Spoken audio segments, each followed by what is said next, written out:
Hello guys, welcome back on our YouTube channel The Business बाबा। आज आपके सामने बहुत ही प्यारी बुक, ब्रांड न्यू बुक पेश है। उसकी समरी इस बुक में हम कंप्लीट करेंगे चैप्टर वाइज चैप्टर। सबसे पहले बुक का नाम जानते हैं, द वेलनेस रिवॉल्यूशन। हाँ जी, बिल्कुल सही सुना, द वेलनेस रिवॉल्यूशन। उसका हिंदी एडिशन स्वास्थ्य क्रांति। अगले $1 ट्रिलियन उद्योग में अपनी किस्मत कैसे चमकाएं। इस बुक की समरी नहीं करेंगे, हम इस बुक को ही रीड करेंगे पूरा चैप्टर वाइज। और ये राइट की गई है एक ऑथर के द्वारा, पॉल जैन पिल्जर, जो मैं ऑलरेडी बता चुका हूँ अमेरिका के इकोनॉमिस्ट हैं एंड 2 टाइम्स ये फाइनेंशियल एडवाइज़र रह चुके हैं अमेरिका के। हिंदी एडिशन हम स्टार्ट करते हैं। सबसे पहले इस पहली वीडियो में जानते हैं इसकी भूमिका। अगला बड़ा परिवर्तन, ये है heading. Start the book now. 20वीं शताब्दी में मोटर गाड़ियों, हवाई यात्राओं, पर्सनल कंप्यूटर और परिवार नियोजन जैसी चीज़ों ने हमारे जीवन में क्रांति ला दी। इन मामलों में प्रारंभिक खोजों ने शुरुआती दौर में जोखिम उठाने वाले उद्यमियों यानी कि जो बिजनेसमैन और निवेशकों यानी कि इन्वेस्टर्स के जीवन में नए साम्राज्य तथा अभूतपूर्व निजी संपत्तियों का रास्ता खोल दिया। 21वीं सदी 21st सेंचुरी का अगला बड़ा परिवर्तन अभी शुरू ही हुआ है और यह अगले 10 सालों में हमारी ज़िंदगी में क्रांति ला देने और अपार दौलत बनाने की नई संभावना का ऐसा ही वादा करता है। यह अगला बड़ा परिवर्तन है स्वास्थ्य क्रांति। यह पुस्तक किसी सनक या चलन के बारे में नहीं है। यह तो भोजन करने, व्यायाम करने, सोने, काम करने, बचत करने, बूढ़ा होने और हमारी ज़िंदगी के लगभग हर पहलू में नवीनता तथा अनंत ज़रूरत भरने के बारे में है। स्वस्थ रहने की इच्छा हमारे फैसलों पर पहले ही हावी हो चुकी है, जिनमें सुबह इस्तेमाल होने वाला टूथपेस्ट तथा शैम्पू से लेकर दिन भर में खाए जाने वाले खाद्य पदार्थ तथा रात का बिस्तर और सौंदर्य प्रसाधन भी शामिल है। हम अपने उत्पादों से अधिक सुरक्षा की मांग करते हैं। हम इनसे अधिक बचाव भी चाहते हैं। हालांकि हम इस जन जागरूकता की बढ़ती ज़रूरत के सिर्फ शुरुआती दौर में हैं, क्योंकि अधिकांश लोग अब भी यह नहीं जानते कि उनकी साधारण पसंद किस तरह उनके स्वास्थ्य पर असर डाल रही है। कितने ही स्वास्थ्य उत्पाद और सेवाएं बाजार में अब भी सुलभ नहीं हैं। इस पुस्तक में उभरते स्वास्थ्य उद्योग से वित्तीय और निजी तौर पर लाभान्वित होने वाले संबंधी सभी जरूरी जानकारियों के बारे में विस्तार से बताया गया है। मैं आपको दिखाऊंगा कि आप किस तरह इस विशाल अवसर पर अपना दावा पेश करें, किस तरह इस नव पूर्ण जीवन उद्योग में जगह बनाएं, जिससे आप खुद को ना सिर्फ बेहद अमीर बल्कि अविश्वसनीय तौर पर सुखी भी बना सकें। नेक्स्ट हेडिंग है, अगला बड़ा परिवर्तन। जब हेनरी फोर्ड ने पहली बार ऐसी मोटर गाड़ी का बड़ी संख्या में उत्पादन शुरू किया जो आम आदमी की पहुंच में थी, तो कई लोगों ने इस विचार की यह कहकर खिल्ली उड़ाई कि उन्हें कौन खरीदेगा। उस वक्त मोटर गाड़ियां चलाने लायक बहुत कम पक्की सड़कें थी, गैसोलीन स्टेशन का अस्तित्व ही नहीं था और अधिकांश लोग अपने कार्यस्थल से पैदल दूर पर ही रहते थे। लेकिन उत्पाद के प्रचुर उत्पादन के साथ साथ यह ज़रूरत बढ़ती गई। लोग उपनगरीय इलाकों में जाकर रहने लगे और उन्हें कारों की ज़रूरत पड़ने लगी। उसी दौरान साथ साथ गैसोलीन स्टेशन भी खुलने लगे। जल्द ही दफ्तर जाने या दैनिक ज़रूरतों की खरीदारी के लिए कार ज़रूरत बन गई। क्या होता अगर तब आपको यह बताया जाता कि हेनरी फोर्ड का मॉडल टी सिर्फ एक नया उत्पाद नहीं बल्कि वैश्विक अर्थव्यवस्था के पूर्णतया 10 खरब डॉलर यानी कि ट्रिलियन डॉलर 10 ट्रिलियन डॉलर्स के नए क्षेत्र का उदय है। क्या होता अगर तब आपको यह बताया जाता कि अगले 100 सालों में 50 करोड़ कारें सड़कों पर होंगी जो गैसोलीन स्टेशन, सड़क निर्माण, टायर बदलने, उपनगरीय इलाकों में गृह निर्माण और फास्ट फूड रेस्टोरों के 10 खरब डॉलर के सहायक उद्योग को जन्म देगा।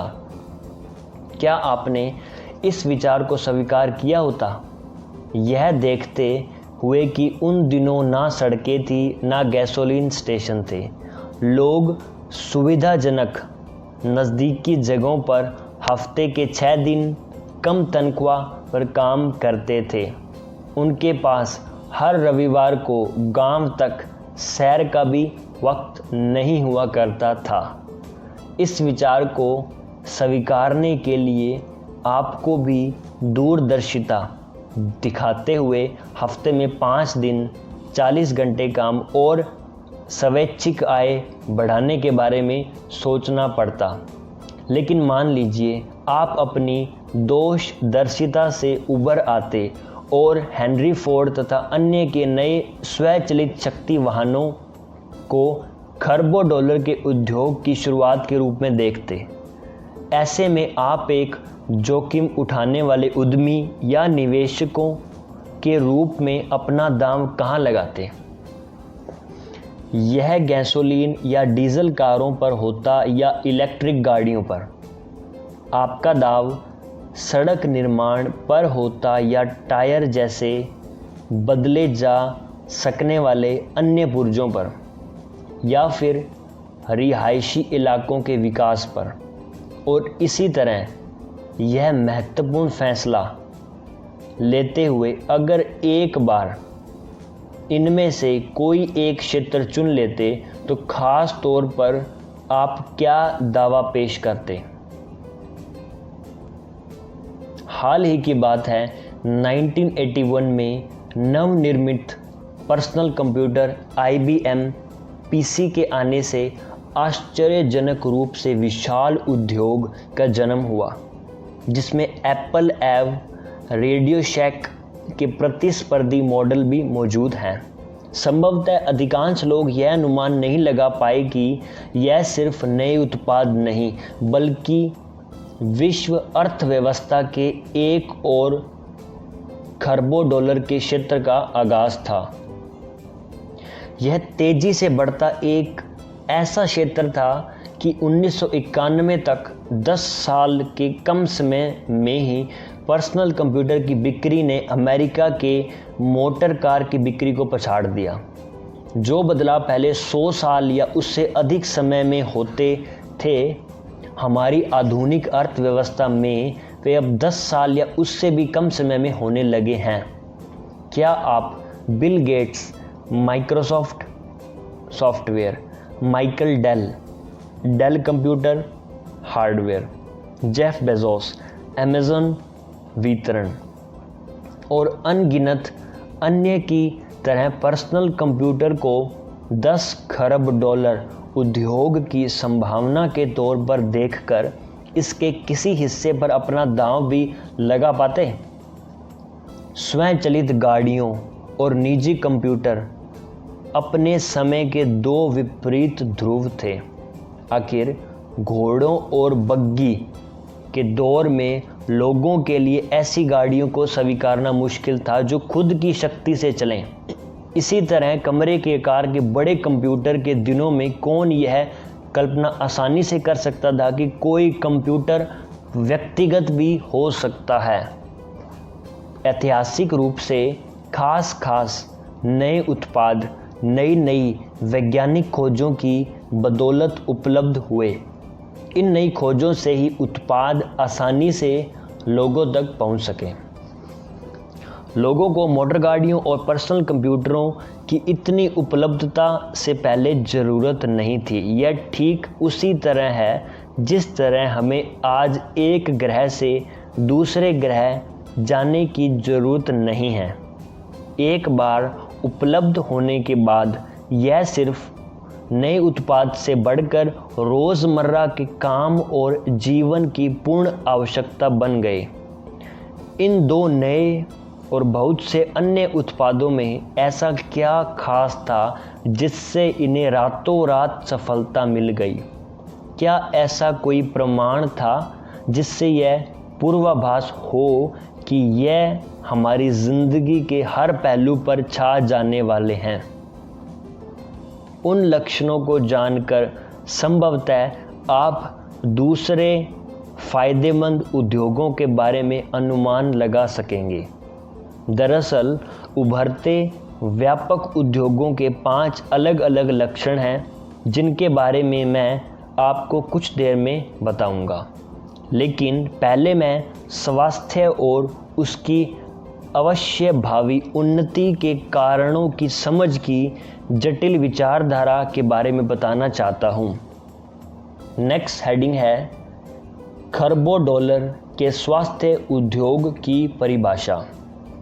हम अभी अगले खरबों डॉलर के उद्योग की बहुत शुरुआती अवस्था में हैं। एक ऐसा उद्योग जो हमारे जीवन के लगभग हर पहलू को प्रभावित करेगा और 10 साल के भीतर 10 खरब डॉलर की बिक्री के आंकड़े को छू लेगा। लेकिन यह आज उतना ही अपरिचित है जितना 1908 में ऑटोमोबाइल उद्योग था या 1981 में कंप्यूटर उद्योग था। ऑटोमोबाइल उद्योग रसायन विज्ञान, धातु शोधन विज्ञान और यंत्र विज्ञान की नई वैज्ञानिक खोजों की उपज था। पर्सनल कंप्यूटर उद्योग भौतिकी एवं द्विआधारी गणित की वैज्ञानिक उन्नति का नतीजा था। यह अगला खरबों डॉलर का उद्योग जीव विज्ञान और कोशिकीय जीव रसायन विज्ञान यानी कि बायोलॉजी और सेलुलर बायोकेमिस्ट्री में नए वैज्ञानिक खोजों से उन्नति कर रहा है। स्वास्थ्य उद्योग फिलहाल जीवन के सर्वाधिक गूढ़ विषयों में से एक से जूझ रहा है। यह है मानव अस्तित्व, उम्र और जीव शक्ति के कुछ शेष रहस्यों को सुलझाना, जिन पर तकनीक को अभी भी अपना मुकाम बनाना काफ़ी है। स्वास्थ्य उद्योग को परिभाषित करने और उसकी संभावनाओं को पहचानने के लिए हमें सबसे पहले इसे संबंधित समान तकनीक पर आधारित उद्योग से अलग करना होगा। अमेरिकी अर्थव्यवस्था का लगभग 7वां हिस्सा यानी कि करीब 15 खरब डॉलर स्वास्थ्य सेवा उद्योग को समर्पित है। दरअसल स्वास्थ्य सेवा एक गलत नाम है क्योंकि वास्तव में अर्थव्यवस्था का यह 7वां हिस्सा बीमारी व्यवसाय को समर्पित है। शब्दकोश में इसका अर्थ है बुरा स्वास्थ्य, बीमारी, कोई अनियमितता, कमजोरी या खराब हालत या कोई खास बीमारी। बीमारी का व्यवसाय प्रतिकारक है। इसके विशाल स्वरूप के बावजूद लोग इसके ग्राहक सिर्फ तभी बनते हैं जब वे बीमार होते हैं या किसी खास स्थिति के शिकार होते हैं। कोई भी वास्तव में इसका ग्राहक नहीं बनना चाहता। अगले 10 सालों में अमेरिकी अर्थव्यवस्था 10 खरब डॉलर के एक और अतिरिक्त व्यवसाय को समर्पित होगी। यह व्यवसाय है स्वास्थ्य उद्योग, वेलनेस इंडस्ट्री, जिसका नाम अभी लोगों के लिए अनजान है। शब्दकोश में इसका अर्थ है अच्छे स्वास्थ्य में होने की गुणवत्ता या अवस्था, विशेषता, सक्रियात्मकता के दृष्टिकोण से। स्वास्थ्य व्यवसाय प्रोएक्टिव है, लोग स्वेच्छा से इसके ग्राहक बन जाते हैं।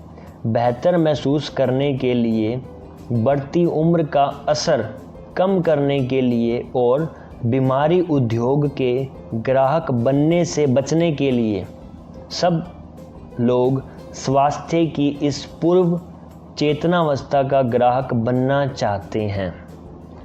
इस बिंदु में आगे मैं निम्न परिभाषाओं को इस्तेमाल करूंगा। पहले है बीमारी उद्योग, फिर है स्वास्थ्य उद्योग। सो फर्स्ट रीड करते हैं बीमारी उद्योग। लोगों को मौजूदा बीमारियों, सामान्य सर्दी जुकाम से लेकर कैंसर युक्त ट्यूमर तक प्रतिक्रियात्मक उत्पाद एवं सेवाएं उपलब्ध कराना। यह उत्पाद और सेवाएं या तो बीमारियों के लक्षणों का इलाज करते हैं या बीमारी को खत्म कर देते हैं। स्वास्थ्य उद्योग स्वस्थ लोगों, जिन्हें किसी किस्म की बीमारी नहीं है, को उपलब्ध कराए गए उत्पाद और सेवाएं ताकि वे ज़्यादा बेहतर महसूस करें, व बेहतर दिखें, उन पर बढ़ती उम्र का असर धीमा या किसी भी बीमारी को शुरुआती दौर में ही ख़त्म किया जा सके। इस पुस्तक को कैसे पढ़ें? Next topic. इस पूरी पुस्तक में मैंने उन महत्वपूर्ण बिंदुओं को विशेष तवज्जो दी है जिनकी आवश्यकता आपको अपने परिवार, सहयोगियों, ग्राहकों, निवेशकों और साझेदारों को इस नए उद्योग के बारे में वर्णन करने के लिए होगी। मैंने उन बिंदुओं को भी विशेष महत्व दिया है जो नए उद्यमिता, निवेश करने, वितरण करने या आपको मौजूदा व्यवसाय को बदलने में आपकी मदद करेंगे। पहले अध्याय में मैंने अगले 10 सालों के लिए स्वास्थ्य उद्योग पर अपना दृष्टिकोण बताया है।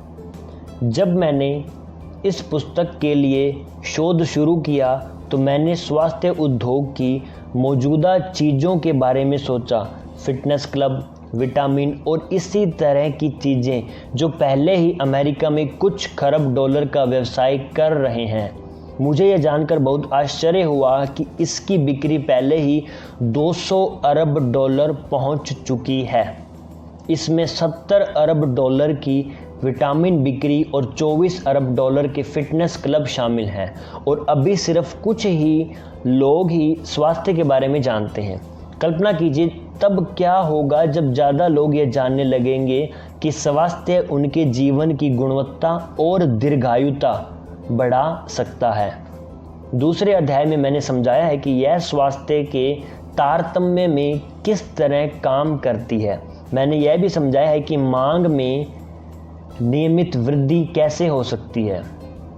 मैं दिखाऊंगा कि आज की 200 अरब डॉलर की मांग किस तरह आइसबर्ग की नोक की तरह है और ये नए उत्पाद तथा सेवाएं हमारी अर्थव्यवस्था में 10 खरब डॉलर के नए क्षेत्र की शुरुआत का प्रतिनिधित्व करते हैं। कृषि उद्योग या दवा उद्योग के विभिन्न उत्पादों से बिल्कुल उलट। तीसरे अध्याय में आप सीखेंगे कि किस तरह हमारा वर्तमान कृषि व्यवसाय और खाद्य उद्योग मोटे और भारी भरकम उपभोक्ताओं को लगातार खपत बढ़ाने की खातिर लक्ष्य बनाता है, जिसके कारण अमेरिका में स्वास्थ्य का संकट पैदा हो गया है। इस देश की 61% आबादी मोटापे का शिकार हो चुकी है और 27% लोग चिकित्सीय रूप से मोटापे का शिकार हैं। यह संख्या 1980 से दोगुनी हो चुकी है और पिछले 4 सालों में 10% बढ़ चुकी है। अन्य विकसित देश, खास तौर पर यूरोपीय समुदाय भी बहुत पीछे नहीं हैं। फिर चौथे अध्याय में आप सीखेंगे कि इस वजह ने किस तरह हमारे समय के सबसे बड़े व्यावसायिक अवसरों में से एक के रास्ते खोल दिए हैं। इसमें शामिल है उपभोक्ता को शिक्षित करना, उन्हें स्वास्थ्यजनक भोज्य, जरूरी विटामिन और अतिरिक्त पूरक पदार्थ उपलब्ध कराना जो हमारे आधुनिक भोजन में नहीं होते हैं। अतीत में सेहत और बीमारी उद्योग का एक बहुत बड़ा हिस्सा स्वास्थ्य के साथ जुड़ा था। पिछली शताब्दी की शुरुआत में टीकों और एंटीबायोटिक्स की तकनीकी प्रगति की बदौलत कई बीमारियों, छोटी माता, टाइफाइड, टीबी, पोलियो के बचाव विकसित कर लिए गए हैं जो मानवता की इस युग पर लगाम है। यह अतीत की बात है।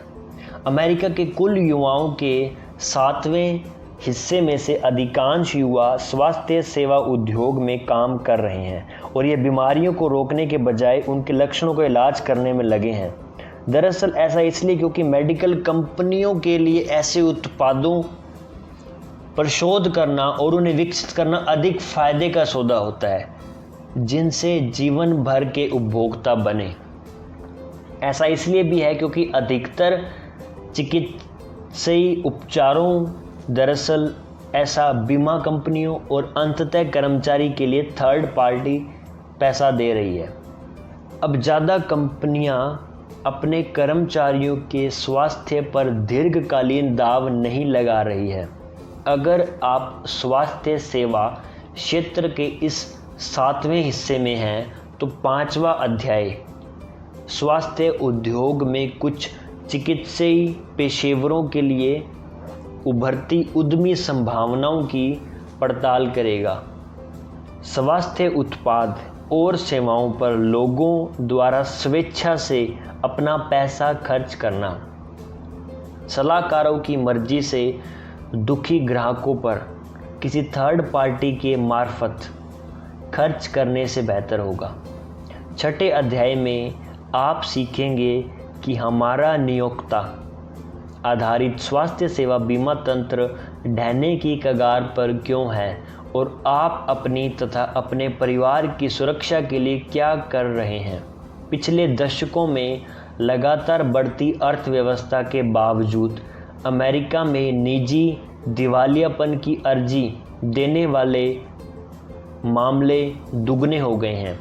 इनकी संख्या 1990 में 7,50,000 थी जो 1999 में बढ़कर लगभग 15 लाख पर पहुंच गई है। इसका बहुत बड़ा कारण परिवार में चिकित्सीय दुर्गति होना पाया गया। फिर 7वें अध्याय में आप सीखेंगे कि किस तरह वर्तमान बीमारी आधारित तंत्र से बाहर निकलकर आप एक साल में हजारों डॉलर बचा सकते हैं और आपको दीर्घकालीन स्वास्थ्य तथा जीवंतता के लिए स्वास्थ्य उत्पाद और सेवाओं पर खर्च करने की ज़रूरत है। परिवार के लिए बीमारी से स्वास्थ्य बीमा में बदलने का उद्यमी अवसर उतना ही बड़ा है जितना संपूर्ण स्वास्थ्य व्यवसाय को बदलना। इनमें से कुछ विकास आज उकसाने वाले दिख सकते हैं, लेकिन ये आने वाले नए स्वास्थ्य उत्पादों और सेवाओं की तुलना में फीके पड़ जाएंगे। 1908 के मोटर गाड़ी उद्योग या 1981 के पर्सनल कंप्यूटर की तरह ही बेहतरीन नए उत्पाद और सेवाएं तो अभी भी प्रयोगशालाओं में हैं और ये अगले कुछ सालों में बाजार में आ जाएंगे। इन दिनों मुंह में पाए जाने वाले थोड़े से अंश से किसी व्यक्ति के डीएनए का परीक्षण संभव है और यह पता लगाया जा सकता है कि उसके भीतर किसी खास बीमारी के पनपने की आशंका तो नहीं। इस जानकारी का इस्तेमाल कर एक स्वास्थ्य उद्यमी खास किस्म के व्यायाम, विटामिन, भोजन और अतिरिक्त पूरक पदार्थ यानी कि फूड सप्लीमेंट्स आधारित थेरेपी का लक्ष्य बना सकता है। इस तरह वह उपभोक्ता यानी कस्टमर के जीवन की गुणवत्ता और उम्र दोनों में इजाफा कर सकता है।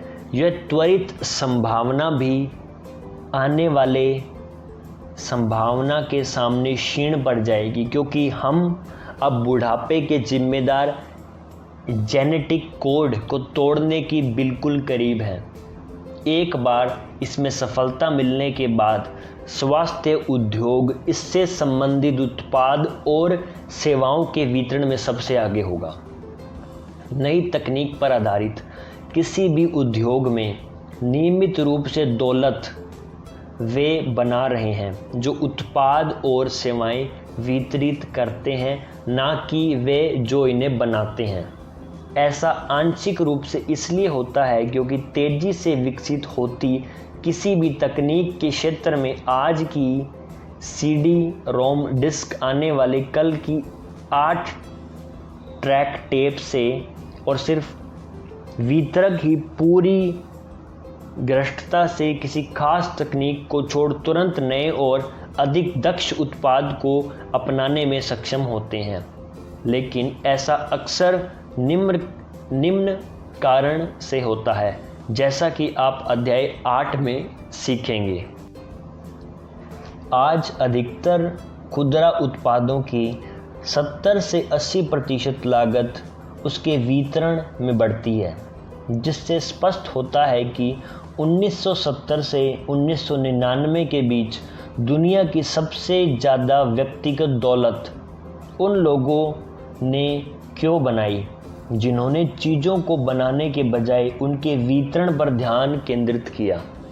अध्याय 8 में आप यह भी सीखेंगे कि हाल ही में वितरण में संभावनाओं की प्रकृति बदली है। अब यह उत्पादों के भौतिक वितरण से बदलकर उनके बौद्धिक रूप से जानकारियों के वितरण में तब्दील हो गई है। सन 1991 में सैम वॉलमार्ट लोगों को वही चीज़ें वितरित कर रहे हैं जो कि वे पहले से जानते थे उन्हें चाहिए। दुनिया के सबसे अमीर आदमी बन गए। हालांकि वर्ष 1999 आते आते जेफ बेजोस अमेज़न ग्राहकों को ऐसे उत्पादों के बारे में सिखाकर टाइम मैगज़ीन के मैन ऑफ द ईयर चुने गए, जिनके बारे में ग्राहक जानते तक नहीं थे कि यह चीज़ें अस्तित्व में भी हैं। यह बात कहीं भी इतनी सही नहीं है जितनी कि उभरते हुए स्वास्थ्य उद्योग में एक ऐसा उद्योग जिसमें उत्पादों और सेवाओं की अधिकांश लागत उनके वितरण पर निर्भर करती है और जिसमें भावी उपभोक्ताओं की बड़ी तादाद को तब तक यह भी मालूम नहीं होता कि उत्पाद अस्तित्व में है या नहीं। मान लीजिए मैं आपको सन 1845 में ही कैलिफोर्निया में सन 1849 में होने वाली स्वर्ण होड़ के बारे में बताता। इस बात से कोई फ़र्क नहीं पड़ता कि आप अमीर बनने के लिए कितने प्रेरित होते और इस बात से भी नहीं कि कैलिफोर्निया जाने के लिए आप कितनी कड़ी मेहनत करते, लेकिन आप एक धेला भी नहीं कमा सकते थे जब तक आपको यह पता नहीं होता कि वहां पहुंचने के बाद आपको भाग्य कहां आजमाना है। सच तो यह है कि सोने की खोज में अपनी ज़िंदगी लगा देने वाले बहुत कम तथाकथित खदान मालिक अमीर बन पाए। कैलिफोर्निया की स्वर्ण होड़ में दौलत बनाने वाले वे लोग थे जिन्होंने पहले से आजमाई अपने हुनरों और संबंधों का इस्तेमाल स्वर्ण उद्योग में उत्पाद व सेवाएं मुहैया कराने में किया। हेनरी वेल्स और जॉर्ज फार्गो जैसे लोग जिन्होंने खदान मालिकों के लिए बैंकिंग और तेज यातायात सेवाओं के लिए वेल्स फार्गो कंपनी बनाई। हम अपने जीवन में अब तक जो करते आए हैं उसी आधार पर हमारी आनुवंशिक काबिलियतें, कार्य दक्षता और निजी संबंध तय होते हैं।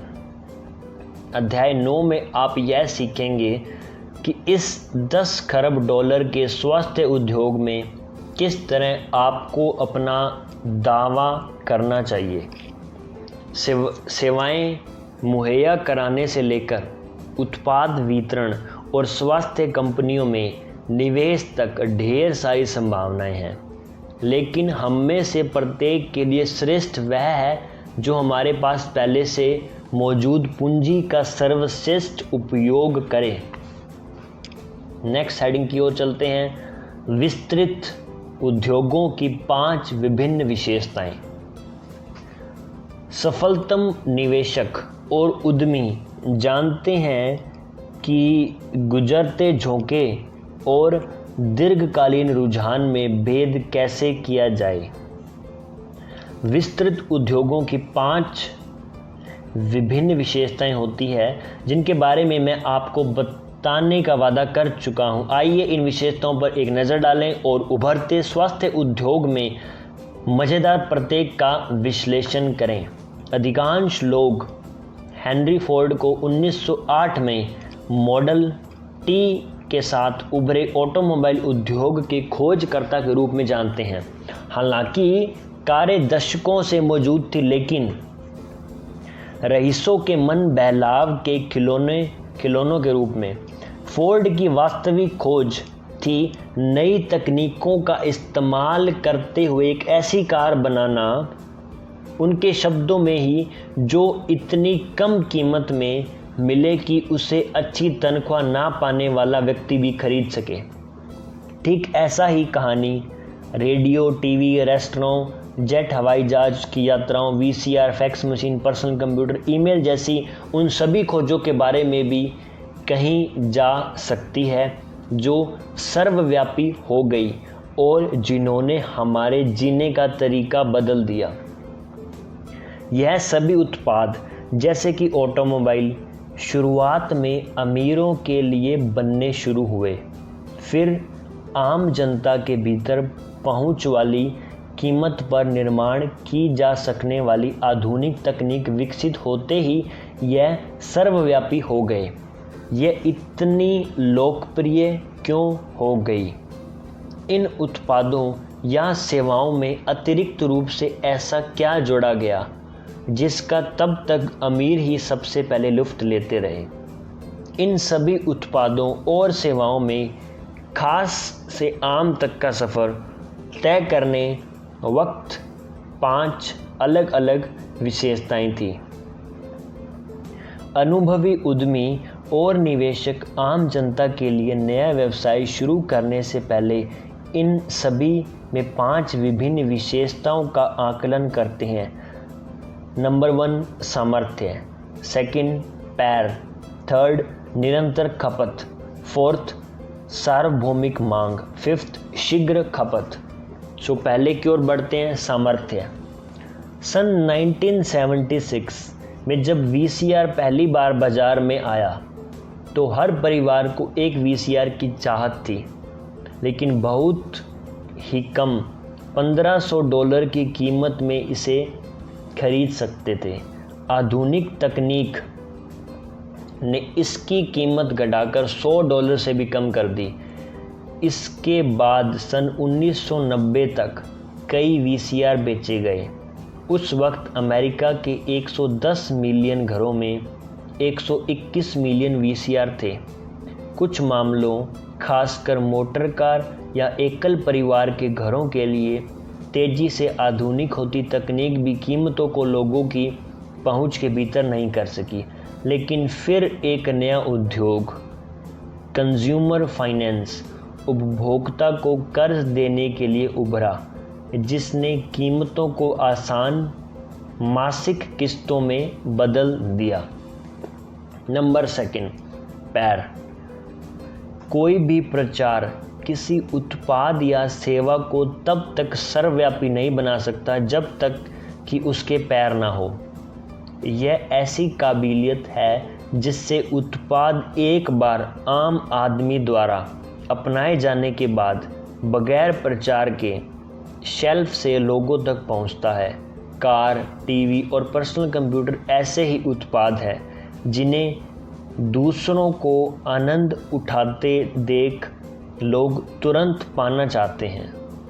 प्रचार कब्रिस्तान ऐसे उत्पादों से भरा पड़ा है जिनकी बिक्री प्रचार रुकते ही बंद हो गई। थर्ड, निरंतर खपत। आज किसी नए उत्पाद के बारे में ग्राहकों को लुभाने के लिए प्रचार और विज्ञापन पर $100 से ज़्यादा खर्च बैठता है, और सिर्फ यह देखने के लिए होता है कि उसे यह उत्पाद पसंद है या नहीं। अगर वह उसे पसंद कर लेता है तो सफलता पाने के लिए उत्पाद व्यापार का हिस्सा बन जाता है, ताकि वह इसे लगातार खरीदता रहे। टेलीविज़न और रेडियो के लगातार इस्तेमाल से विज्ञापन बिक्री बढ़ी, जिससे अधिक प्रदर्शन हुआ, जिससे ज़्यादा टेलीविज़न और रेडियो बढ़े।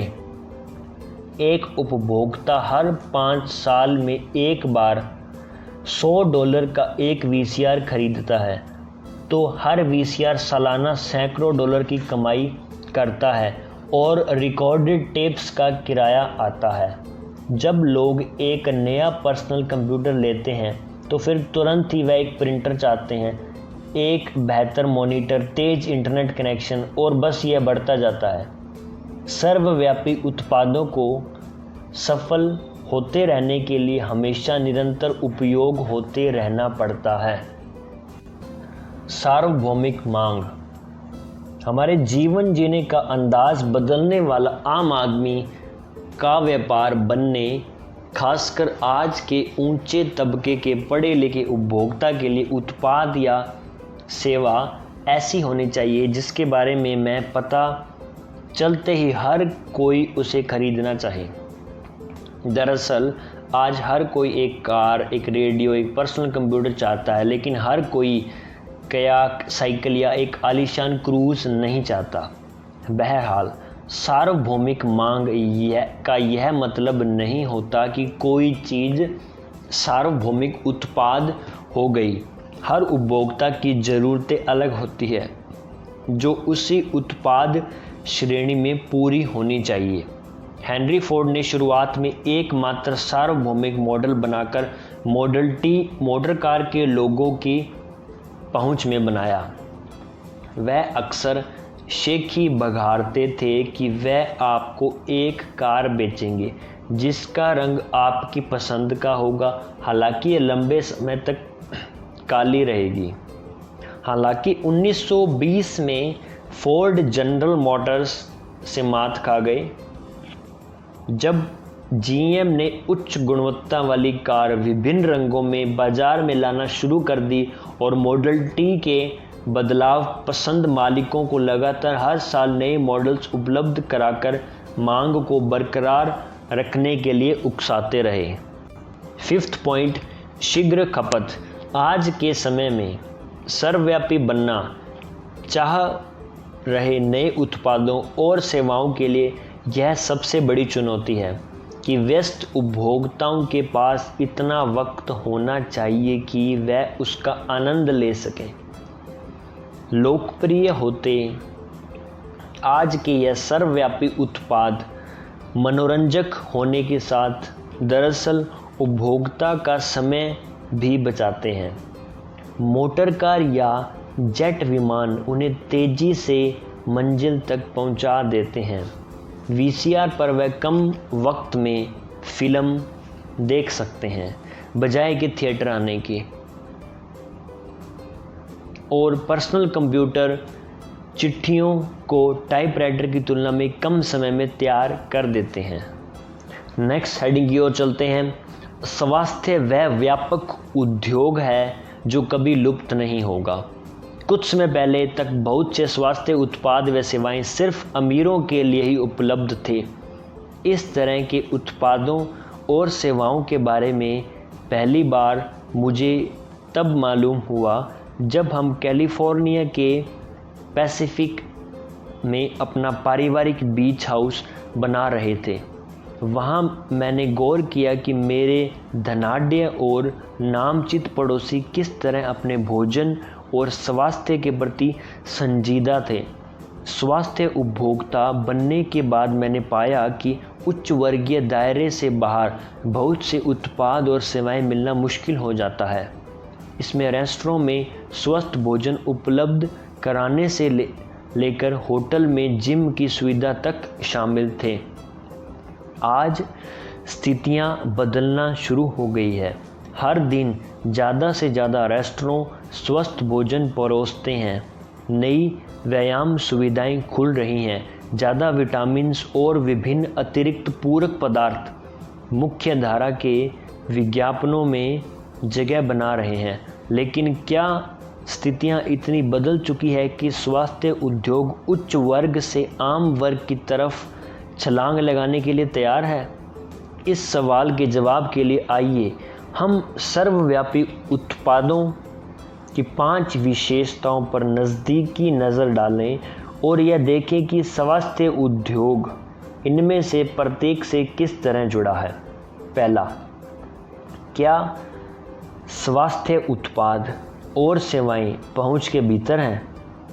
अब तक स्वस्थ व तरोताज़ा भोजन का एकमात्र तरीका यह था कि वह आपके हाथों से बना हो। रेस्टोरेंट या तो महंगा गरिष्ठ भोजन परोसते थे या डिब्बाबंद प्रसंस्कृत भोजन। आज पौष्टिक भोजन ना सिर्फ पौष्टिक भोजन वाले रेस्टोरेंट में उपलब्ध है, बल्कि अधिकांश रेस्टोरेंट में सस्ती दरों के स्वास्थ्य विकल्प भी अपने मेन्यू में जोड़े हैं। जैसा कि आगे हम विस्तार से पड़ताल करेंगे कि दूसरे स्वास्थ्य क्षेत्रों में भी इसी तरह से कीमतों में गिरावट आई है। पर्सनल ट्रेनर अब 1 घंटे में सिर्फ एक हस्ती के लिए काम करने के बजाय दर्जनों के लिए काम करते हैं। साथ ही गुणवत्तापूर्ण विटामिन्स और अतिरिक्त पूरक पदार्थ अब बाजार में तैयार उपलब्ध हैं। इन्हें आपको उगाने या मिश्रण करने की ज़रूरत नहीं होती। इसके अलावा जब स्वास्थ्य को जेब की पहुंच में लाने की बात आती है तो और बीमारी पर खर्च करने के लिए बचत का जरिया नहीं हो, तो नई स्वास्थ्य बीमा योजनाएं तेज़ी से उभर रही हैं, जिनसे स्वास्थ्य पर खर्च होने वाला पैसा अदा किया जा सकता है। दूसरा, क्या स्वास्थ्य उद्योग के भी उत्पाद बिना लगातार प्रचार सेल्फ से खुद बाहर आ सकेंगे? हर वक्त जब सफल स्वास्थ्य उपभोक्ता अपनी उम्र बताता है, कुछ शारीरिक व्यायाम करता है या वज़न घटाता है, तो उसके मित्र और सहयोगी पूछना शुरू कर देते हैं कि वह युवा दिखने या ताकतवर बनने या फिर सुडौल बनने के लिए क्या कर रहा है। निश्चित तौर पर उसका जवाब सवाल पूछने वाले को भी वही चीज़ें खरीदने पर मजबूर कर देगा। स्वास्थ्य उद्योग के उत्पादों और सेवाओं के पैर संभवतः किसी अन्य उत्पाद या सेवा के मुकाबले सबसे अधिक मजबूत हैं, क्योंकि किसी व्यक्ति का स्वास्थ्य अनुभव पता चलते ही लोग तुरंत आकर्षित होते हैं और ठीक वैसे ही परिणाम पाने के लिए उत्सुक रहते हैं। तीसरा, क्या स्वास्थ्य उद्योग के उत्पाद और सेवाओं की खपत लगातार बनी रहेगी? अपनी भिन्न प्रकृति के कारण विटामिन, व्यायाम, भोज्य पदार्थ और अन्य स्वास्थ्य उत्पाद तथा सेवाएं संभवतः हमारी अर्थव्यवस्था में सर्वाधिक लगातार इस्तेमाल होने वाले उत्पाद तथा सेवाएं हैं। जब स्वास्थ्य उपभोक्ताओं को लगता है कि उन्हें किसी चीज़ से फ़ायदा पहुंच रहा है, वह उस उत्पाद या सेवा के कट्टर प्रशंसक बन जाते हैं। इस तरह वह अन्य स्वास्थ्य चीज़ों को आजमाने के लिए तैयार रहते हैं। मसलन जब लोग व्यायाम से वज़न घटाना शुरू करते हैं तो अक्सर संतुलित अतिरिक्त पूरक पदार्थ और अन्य बेहतर स्वास्थ्यवर्धक भोजन तलाशने लगते हैं। चौथा, स्वास्थ्य उत्पादों और सेवाओं में सर्वव्यापी आकर्षण होता है। हर इंसान, चाहे वह कितना भी स्वस्थ और तंदुरुस्त हो, अधिक स्वस्थ और तंदुरुस्त बनना चाहता है। इसकी एक वजह यह भी है कि हमारे अच्छा और तंदुरुस्त महसूस करने की कोई सीमा नहीं है, लेकिन अधिकांशतः ऐसा इसलिए होता है क्योंकि स्वास्थ्य उद्योग के पास ही इंसान की बढ़ती उम्र की सार्वभौमिक समस्या का हल है। यह अपने उपभोक्ता को आंख बंद करके बढ़ती उम्र से ढलती काया को स्वीकार नहीं करने देता। स्वास्थ्य उद्योग की अल्प और दीर्घकालीन संभावनाओं को आंकने की आखिरी और संभवतः सबसे महत्वपूर्ण विशेषता यह है कि क्या उपभोक्ता के पास अधिकांश स्वास्थ्य उत्पादों और सेवाओं का उपभोग करने का पर्याप्त वक्त है। इस सवाल का जवाब हमारी पूर्व अर्थव्यवस्था और स्वास्थ्य उद्योग का भविष्य तय करेगा। जैसा कि दूसरे अध्याय में विस्तार से बताया गया है, हमारी आधुनिक अर्थव्यवस्था की वृद्धि उपभोक्ताओं द्वारा अपनी अतिरिक्त आमदनी ऐशो आराम के साधन पर किए जाने वाले खर्च पर निर्भर करती है, जो जल्दी ही उनकी ज़रूरत बन जाते हैं। यह उत्पाद या सेवाएं अक्सर ऐसी चीज़ें होती हैं जो उनकी पैदाइश के समय अस्तित्व में नहीं होती। हालांकि इन नए उत्पादों और सेवाओं की नज़दीकी पड़ताल विरोधाभास पैदा करती है, जिससे भविष्य में इस प्रगति पर रोक लग सकती है। हार्ले डेविडसन मोटरसाइकिल से लेकर बगीचों में ट्रैक्टरों तक अधिकांश नए विलासितापूर्ण उत्पादों में बहुत बड़ी खामी यह है कि इसका आनंद लेने के लिए वक्त चाहिए। यह आधुनिक जीवन का एक बहुत बड़ा विरोधाभास है। हर साल उपभोक्ताओं के पास खर्च करने के लिए पैसा बढ़ता दिखाई दे रहा है, लेकिन उसका आनंद लेने के लिए उसके पास वक्त कम से कम बच रहा है।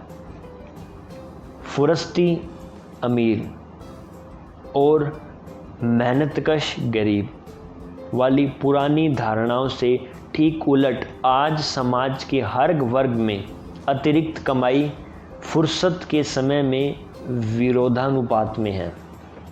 कुछ साल पहले तक जब आप लोगों से पूछते थे कि उन्होंने फलां नया उत्पाद क्यों नहीं खरीदा, तो अमूमन नपातुला सा जवाब मिलता था कि वह उनकी पहुंच से बाहर है।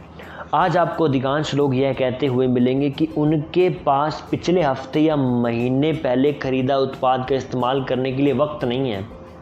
इसके अलावा आज उपभोक्ता में शारीरिक उत्पाद के बंसीबत मनोरंजन और सेवाओं की मांग ज़्यादा तेज़ी से बढ़ रही है।